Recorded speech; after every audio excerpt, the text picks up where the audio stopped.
Olá pessoal, meu nome é Anderson, um prazer recebê-los aqui no nosso canal. Hoje para mais uma resenha literária, dessa vez sobre o livro O Estrangeiro, do Albert Camus, obra publicada em 1942.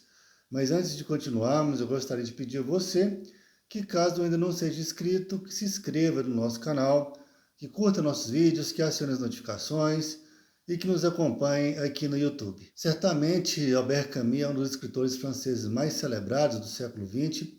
Ele nasceu na Argélia em 1913 e morreu na França em 1960. Ele foi dramaturgo, foi escritor, jornalista, romancista, publicou obras importantes, foi Nobel de Literatura em 1957, e entre as suas obras mais conhecidas está O Estrangeiro, objeto de nossa análise de hoje, A Peste e o Mito de Sísifo. Eu estou aqui com o meu volume para mostrar para vocês.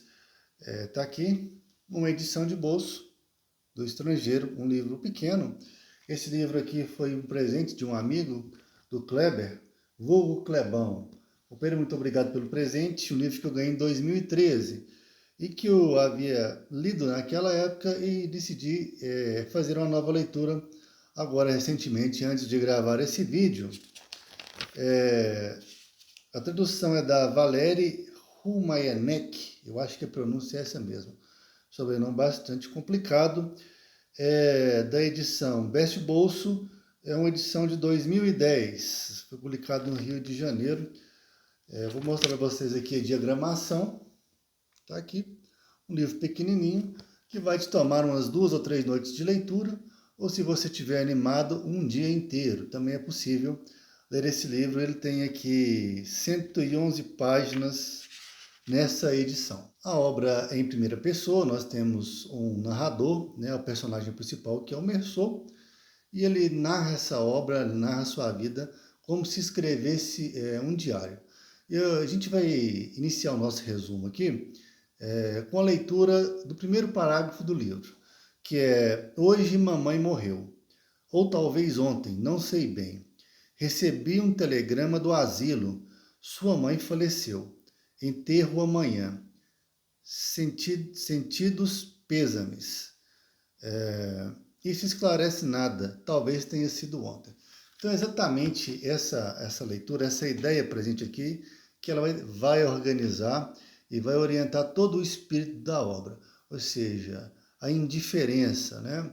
O personagem, ele acaba de receber a notícia que a mãe havia falecido, a mãe estava internada no asilo, e ele recebe essa informação como se recebesse qualquer outra. A narrativa prossegue, o Meursault ele pede uma licença ao seu patrão, ele avisa que a mãe morreu, e o patrão, curiosamente, ele fica indisposto com aquela notícia, ele não queria liberar o funcionário, mas ele se sente obrigado moralmente a fazê-lo. A mãe estava internada num asilo que era em outra cidade, então o Meursault ele deixa seu trabalho e ele segue de ônibus para o asilo. Chegando lá, ele é recebido pelo porteiro, ele informa a razão de estar ali. O porteiro encaminha para o diretor do asilo, e durante a conversa, esses personagens que se envolvem nessa segunda parte, eles vão perceber que o Meursault ele é bastante indiferente a essas circunstâncias. Ele recebe uma explicação do que ocorrera por parte do diretor do asilo e pede para o porteiro introduzi-lo, né, ao pequeno necrotério onde estava o corpo da mãe.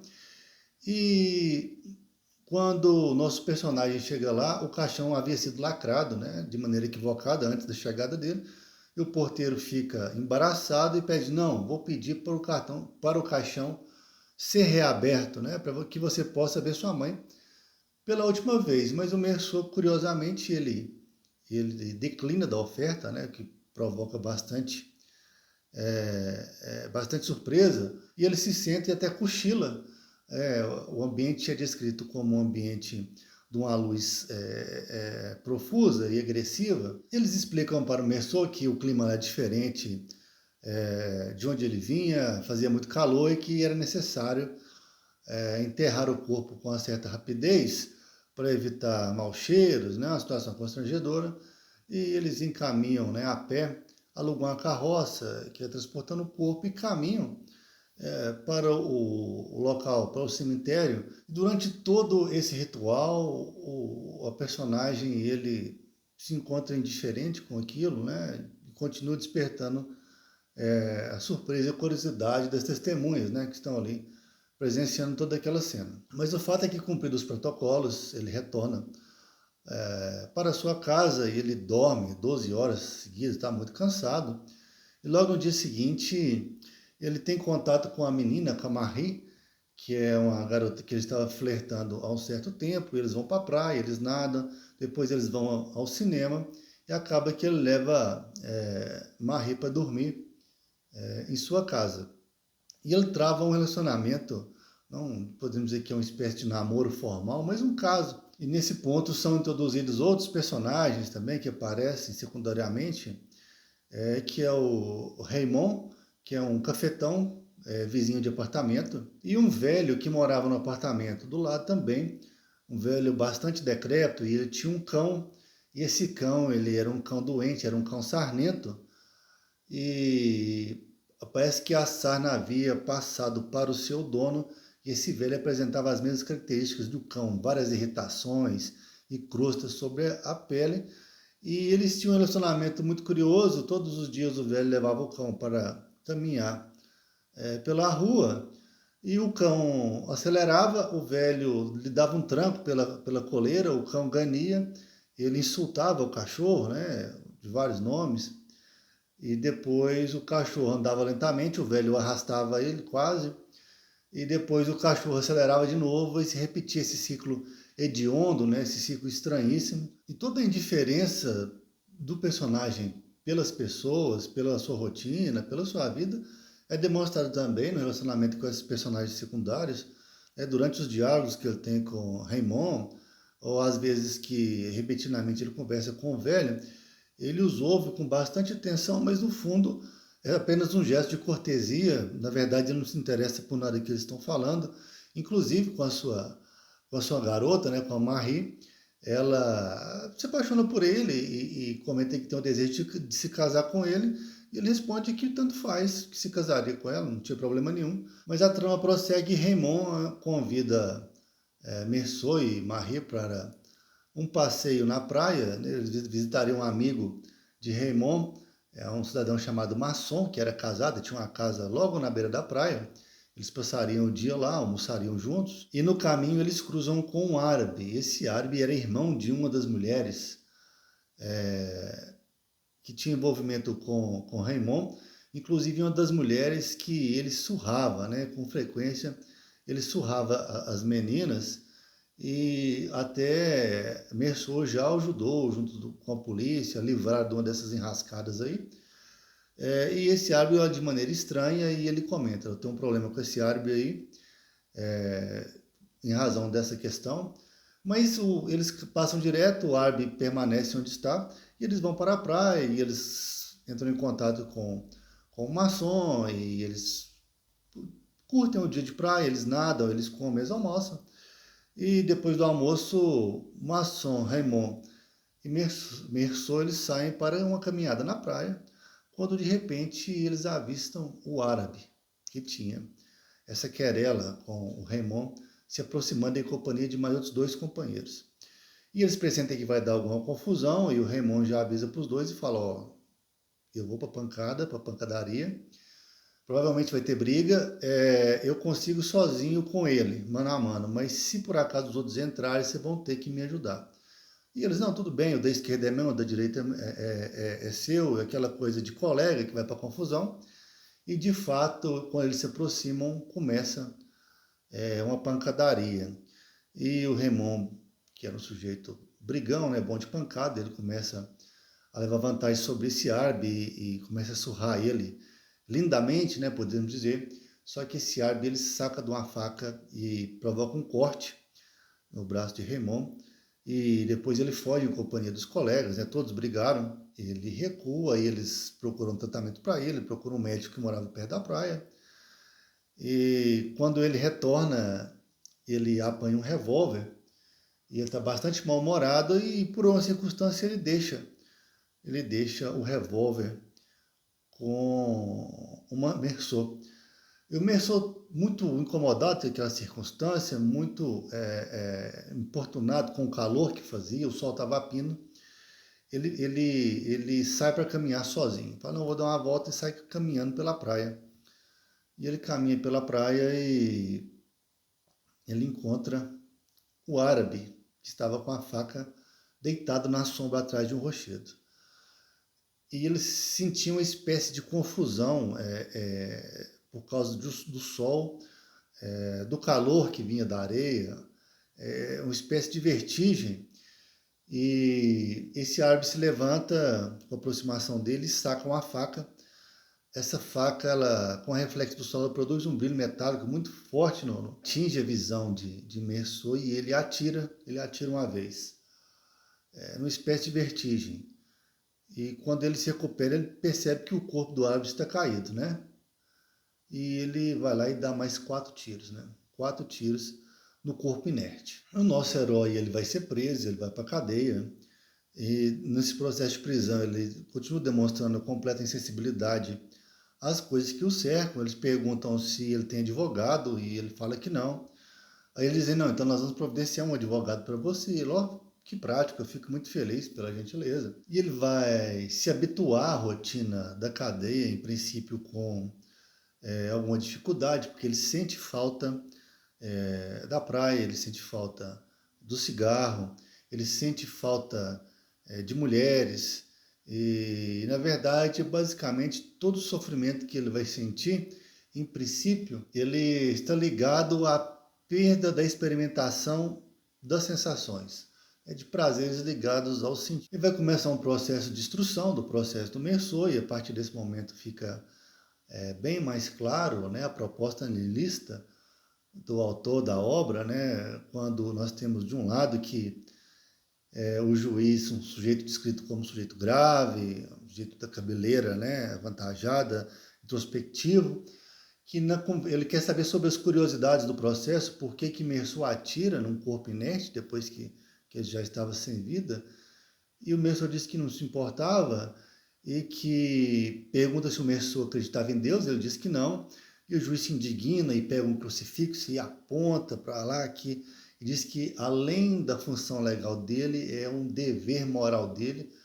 fazer com que as pessoas se arrependam, né?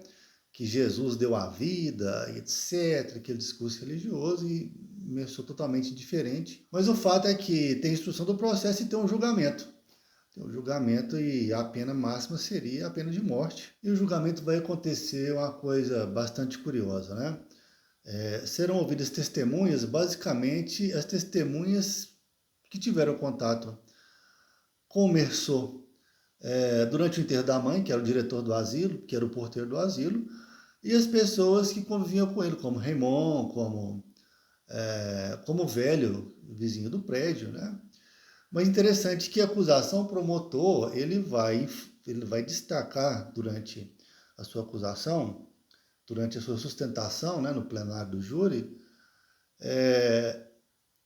que um indivíduo que não sente nada pela morte da mãe é um espírito assassino, né, um espírito eivado pelo mal. E isso aí fica tão evidente que parece que o Mersô não está sendo julgado porque matou um homem, mas porque ele não chorou, né, no enterro da própria mãe, né? Ele foi para a praia depois, tudo isso é explorado, a questão dele ir para a praia, dele se envolver com a mulher, dele ir para o cinema logo depois. E o nosso protagonista, Mersô, ele é condenado, né, à pena capital, ele é condenado à morte.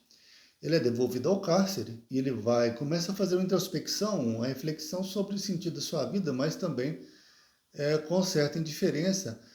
Tanta indiferença que ele cita que para de receber, né, as cartas de Marie para de escrever para ele, mas que ele pensa, não, ela já deve ter arrumado outro namorado, eu imagino, porque qual que é a razão de permanecer fiel a um condenado à morte? E a partir daquela reflexão, Marie para de ter importância para ele também, ele esquece, basicamente, e eles insistem, né, o sistema de justiça, para ele ter um contato com um capelão, com o padre, antes da execução da pena, ele recusa esse encontro por várias vezes, até um ponto que esse padre é introduzido à força, né, praticamente à força na cela, e eles têm uma conversa, e o padre tem uma reação inicial bem parecida com o que o juiz de instrução teve, de pensar como que você não acredita em nada além dessa existência, né?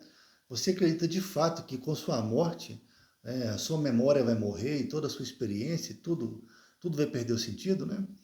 E ele diz que sim, e a discussão evolui a um ponto que o Meursault ele tem sente um frêmito e um impulso catártico, né, nós podemos dizer assim, e ele ataca o padre e aos berros, acho que ele descarrega todo um ressentimento, né? O padre fica escandalizado, atônito, eu diria, né? E os carcereiros intervêm, e o padre mesmo acalma